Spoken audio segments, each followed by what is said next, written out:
JDS ಪಾಳ್ಯದಲ್ಲೂ ಇದೀಗ ಶುರುವಾಗ್ತಾ ಇದೆ resort ರಾಜಕೀಯ. ಎಲ್ಲಾ ಜೆಡಿಎಸ್ ಶಾಸಕರನ್ನ ರೆಸಾರ್ಟ್ ನಲ್ಲಿಡೋದಕ್ಕೆ ಎಚ್.ಡಿ. ಕುಮಾರಸ್ವಾಮಿ ಪ್ಲಾನ್ ಮಾಡ್ತಾ ಇದ್ದಾರೆ. ಕಾಂಗ್ರೆಸ್ ಬೆನ್ನಲ್ಲೇ ಜೆಡಿಎಸ್ ಶಾಸಕರು ರೆಸಾರ್ಟ್ಗೆ ಶಿಫ್ಟ್ ಆಗುವ ಸಾಧ್ಯತೆ ಇದೆ. ಜೆಡಿಎಸ್ ಪಾಳ್ಯದಲ್ಲೂ ಕಾಡ್ತಾ ಇದೆಯಾ ಅಡ್ಡ ಮತದಾನದ ಭೀತಿ? ಅಡ್ಡ ಮತದಾನ ತಪ್ಪಿಸೋದಕ್ಕೆ ಎಲ್ಲಾ ಶಾಸಕರನ್ನ ಒಂದೆಡೆ ಸೇರಿಸೋದಕ್ಕೆ ಪ್ಲಾನ್ಗಳಾಗ್ತಾ ಇದೆ. ಶಾಸಕರ ಜೊತೆಗೆ ಕೇಂದ್ರ ಸಚಿವ ಕುಮಾರಸ್ವಾಮಿ ಸಭೆ ನಡೆಸುವಂತಹ ಸಾಧ್ಯತೆ ಇದೆ. ಮೈತ್ರಿ ಮೂರನೇ ಅಭ್ಯರ್ಥಿ ಗೋವಿಂದರಾಜು ಗೆಲುವಿಗೆ ದಳಪತಿಗಳು ತಂತ್ರವನ್ನ ಎಳೆದಿದ್ದಾರೆ. ದೇವನಹಳ್ಳಿ ಬಳಿ ಇರುವಂತಹ ಖಾಸಗಿ ರೆಸಾರ್ಟ್ಗೆ ಶಿಫ್ಟ್ ಆಗುವಂತಹ ಸಾಧ್ಯತೆಗಳು ದಟ್ಟವಾಗಿದೆ. ನೋಡಿ, ಕಾಂಗ್ರೆಸ್ ಅಡ್ಡ ಮತದಾನದ ಭೀತಿಯಲ್ಲಿದ್ರೆ ಇತ್ತ ಜೆಡಿಎಸ್ ಕೂಡ ಅಲರ್ಟ್ ಆದಂತೆ ಕಾಣಿಸ್ತಾ ಇದೆ. ತನ್ನ ಶಾಸಕರನ್ನ ಇದೀಗ ಹಿಡಿದಿಟ್ಕೊಳ್ಬೇಕು ಅಂತ ಹೇಳಿ ಕೇಂದ್ರ ಸಚಿವ ಎಚ್.ಡಿ. ಕುಮಾರಸ್ವಾಮಿ ಅವರು ಮಾಸ್ಟರ್ ಪ್ಲಾನ್ ಮಾಡಿದ್ದಾರೆ. ಬೆಳಪಾಳ್ಯದಲ್ಲಿ ಕೂಡ ಇದೀಗ ನಡೀತಾ ಇರುವಂತಹ ಇಂಟ್ರೆಸ್ಟಿಂಗ್ ಸಂಗತಿಗಳು ಇಷ್ಟೇ. ರೆಸಾರ್ಟ್ಗೆ ಎಲ್ಲಾ ಶಾಸಕರನ್ನ ಶಿಫ್ಟ್ ಮಾಡಬೇಕು ಅನ್ನುವಂತಹ ವಿಚಾರ.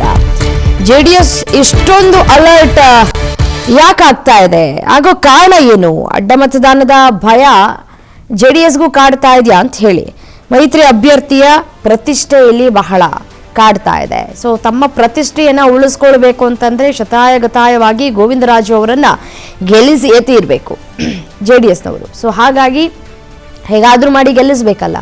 ಸೊ ಹಿಡಿದಿಟ್ಕೊಳ್ಳುವಂತಹ ಪ್ರಯತ್ನಗಳಾಗ್ತಾ ಇದೆ. ಸೊ ಸಂಪರ್ಕ ಕಡಿತ ಮಾಡುವಂತಹ ಕೆಲಸಗಳು ಕೂಡ ಆಗ್ತಾ ಇದೆ. ವಿರೋಧ ಪಕ್ಷದವರು ಯಾರೂ ಕೂಡ ತಮ್ಮ ಶಾಸಕರನ್ನ ಸೆಳೆದುಕೊಳ್ಳಬಾರದು ಅನ್ನುವಂತಹ ನಿಟ್ಟಿನಲ್ಲಿ ಸಂಪರ್ಕ ಕಡಿತ ಮಾಡುವಂತಹ ಕೆಲಸಗಳು ಕೂಡ ಒಂದು ಕಡೆ ಸಾಗ್ತಾ ಇದೆ. ಒಂದು ಕಡೆ ಶಾಸಕರ ಒಗ್ಗೂಡಿಕೆ ಮಾಡುವಂತಹ ಪ್ರಯತ್ನಗಳು ಕೂಡ ಇಲ್ಲಿ ನಡೀತಾ ಇದೆ. ಸೊ ಕಾಂಗ್ರೆಸ್ ತನ್ನ ಶಾಸಕರನ್ನ ಈಗಾಗಲೇ ಖಾಸಗಿ ಹೋಟೆಲ್ನಲ್ಲಿ ಏರಿಸಿರುವಂತಹ ಬೆನ್ನಲ್ಲೇ ಈಗ ಜೆಡಿಎಸ್ ಕೂಡ ತನ್ನ ಶಾಸಕರನ್ನ ಬೆಂಗಳೂರು ಗ್ರಾಮಾಂತರ ದೇವನಹಳ್ಳಿ ಬಳಿ ಇರುವಂತಹ ಪ್ರತಿಷ್ಠಿತ ರೆಸಾರ್ಟ್ಗೆ ಇದೀಗ ಶಿಫ್ಟ್ ಮಾಡೋದಕ್ಕೆ ಸಿದ್ಧತೆಗಳು ಕೂಡ ಈಗಾಗಲೇ ನಡೀತಾ ಇದೆ. ಒಂದು ಕಡೆ ಹೋಟೆಲ್ನಲ್ಲಿ ಈಗಾಗಲೇ ಕಾಂಗ್ರೆಸ್ನ ಶಾಸಕರಿದ್ದಾರೆ, ಮತ್ತೊಂದು ಕಡೆ ರೆಸಾರ್ಟ್ನಲ್ಲಿ ಜೆಡಿಎಸ್ನ ಶಾಸಕರನ್ನ ಇವತ್ತು ಶಿಫ್ಟ್ ಮಾಡಬೇಕು ಅನ್ನುವಂತಹ ತಯಾರಿಗಳು ಕೂಡ ಸಾಗ್ತಾ ಇದೆ. ಸೊ ಸದ್ಯದ ಮಾಹಿತಿಯ ಪ್ರಕಾರ ನಾವು ನೋಡ್ತಾ ಹೋಗೋದಾದ್ರೆ ಎಲ್ಲಾ ಪಕ್ಷದವರಿಗೂ ಕೂಡ ಅಡ್ಡ ಮತದಾನದ ಭೀತಿ ಇಲ್ಲಿ ಕಾಡ ಸಿಗ್ತಾ ಇದೆ. ಬಿಜೆಪಿಯವರು ಮಾತ್ರ ಇಲ್ಲಿ ಯಾವುದೇ ಶಾಸಕರನ್ನ ಹಿಡಿದುಕೊಳ್ಳುವಂತಹ ಅಥವಾ ರೆಸಾರ್ಟ್ ರಾಜಕೀಯ ಅಥವಾ ಹೋಟೆಲ್ನಲ್ಲಿ ಇರಿಸುವಂತಹ ಕೆಲಸವನ್ನ ಮಾಡಿಲ್ಲ. ಕಾನ್ಫಿಡೆನ್ಸ್ ತುಂಬಾ ಇದೆ ಅಂತ ಕಾಣಿಸುತ್ತೆ ಬಿಜೆಪಿ ನಾಯಕರಿಗೆ. ಮತ್ತೊಂದು ಕಡೆ ಜೆಡಿಎಸ್ ಮತ್ತೆ ಕಾಂಗ್ರೆಸ್ ಇಬ್ಬರು ಈಗ ಪೈಪೋಟಿಗೆ ಬಿದ್ದಿದ್ದಾರೆ. ಎರಡು ಕಡೆಯೂ ಕೂಡ ಪ್ರತಿಷ್ಠೆ. ಒಂದು ಕಡೆ ಸಿಎಂ ಆದ ಬಳಿಕ ನಡೀತಾ ಇರುವಂತಹ ಈ ಒಂದು ಚುನಾವಣೆ. ಸೊ ಹಾಗಾಗಿ ಹೇಗಾದ್ರೂ ಮಾಡಿ ಗೆದ್ದೇ ತೀರಬೇಕು ಅನ್ನುವಂತಹ ಹಠಕ್ಕೆ ಬಿದ್ದಿದ್ದಾರೆ. ಸೊ ಅದಕ್ಕೆ ಟಕ್ಕರ್ ಕೊಡಬೇಕು ನಾನು ಅನ್ನುವಂತಹ ನಿಟ್ಟಿನಲ್ಲಿ ಎಚ್.ಡಿ. ಕುಮಾರಸ್ವಾಮಿ ಅವರು ಕೂಡ ಬಿಗ್ ಪ್ಲಾನ್ ಅನ್ನೇ ಕೂಡ ಮಾಡಿಕೊಂಡಿದ್ದಾರೆ.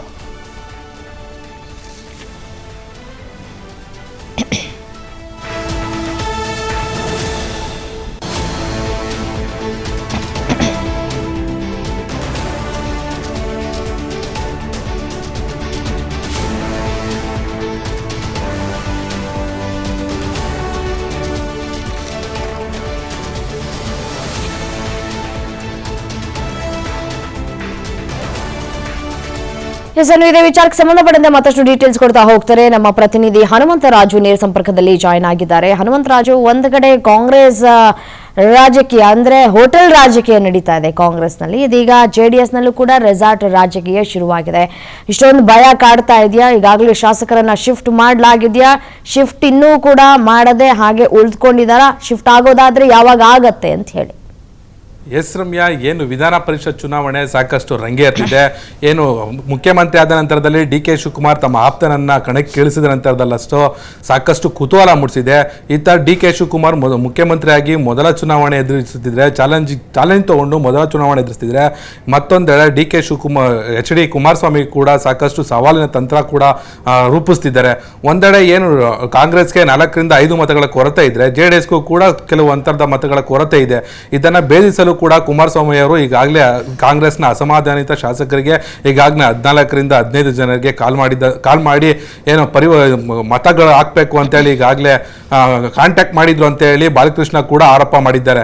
ಇದನ್ನ ತಪ್ಪಿಸಲು ಕೂಡ ಈಗಾಗಲೇ ರೆಸಾರ್ಟ್ ಪ್ರಾಜೆಕ್ಟ್ಗೆ ಕಾಂಗ್ರೆಸ್ ಕೂಡ ಮುಂದಾಗಿದೆ. ಎಲ್ಲಿ ನಮ್ಮ ಶಾಸಕರು ಅಡ್ಡ ಮತದಾನ ಮಾಡ್ತಾರೆ ಅಂತ ಹೇಳಿ ಭೀತಿಯಿಂದ ಕೂಡ ಈಗ ಕಾಂಗ್ರೆಸ್ ಕೂಡ ನಿನ್ನೆ ಅಷ್ಟೇ ಎಲ್ಲ ಬಿಡದಿಯ ರೆಸಾರ್ಟ್ಗೆ ಶಿಫ್ಟ್ ಆಗಿದೆ. ಈಗ ಮತ್ತೊಂದು ಸುದ್ದಿ ಏನಂತಂದ್ರೆ ಈಗ JDS-ನ ಸರದಿ ಇದಾಗಿದೆ. ಈಗ ಕುಮಾರಸ್ವಾಮಿ ಕೂಡ ತಮ್ಮ ರಣತಂತ್ರವನ್ನು ರೂಪಿಸಿದ್ದು ತಮ್ಮ ಎಲ್ಲಾ ಶಾಸಕರನ್ನು ಹಿಡಿದಿಟ್ಟುಕೊಳ್ಳೋ ನಿಟ್ಟಿನಲ್ಲಿ ದೇವನಹಳ್ಳಿಯ ಖಾಸಗಿ ರೆಸಾರ್ಟ್ಗೆ ಶಿಫ್ಟ್ ಮಾಡಲು ಸಾಕಷ್ಟು ಪ್ಲಾನ್ ಅನ್ನ ಮಾಡಿದ್ದಾರೆ. ಜೊತೆಗೆ ತಮ್ಮ ಅಭ್ಯರ್ಥಿ ಗೋವಿಂದ ರಾಜ್ ಅವರನ್ನ ಏನಾದ್ರೂ ಮಾಡಿ ಕಾಂಗ್ರೆಸ್ನ ಪ್ರತಿತಂತ್ರಕ್ಕೆ ರಣತಂತ್ರ ಎಣೆದು ನಾವು ಗೆಲುವನ್ನು ಸಾಧಿಸಬೇಕು ಅಂತ ಈಗಾಗಲೇ JDS ಕೂಡ ಸಾಕಷ್ಟು ತಂತ್ರವನ್ನು ರೂಪಿಸಿದೆ. ಈ ನಿಟ್ಟಿನಲ್ಲಿ ಇಂದು ಮಧ್ಯಾಹ್ನ ಸುಮಾರು 4 ಗಂಟೆ ಹೊತ್ತಿಗೆ ಎಲ್ಲಾ ಶಾಸಕರು JDS-ನ ಎಲ್ಲಾ ಶಾಸಕರು ದೇವನಹಳ್ಳಿಯ ಖಾಸಗಿ ರೆಸಾರ್ಟ್ಗೆ ಶಿಫ್ಟ್ ಆಗ್ತಾರೆ. ಅದಾದ ನಂತರದಲ್ಲಿ ನೇರವಾಗಿ ಎಲ್ಲಾ ಶಾಸಕರು ಗೋವಿಂದ ರಾಜು ಅಭ್ಯರ್ಥಿಗೆ ಮತ ಮಾಡಬೇಕು. ಯಾವುದೇ ಕಾರಣಕ್ಕೂ ಅಡ್ಡ ಮತದಾನ ಮಾಡಬಾರ್ದು.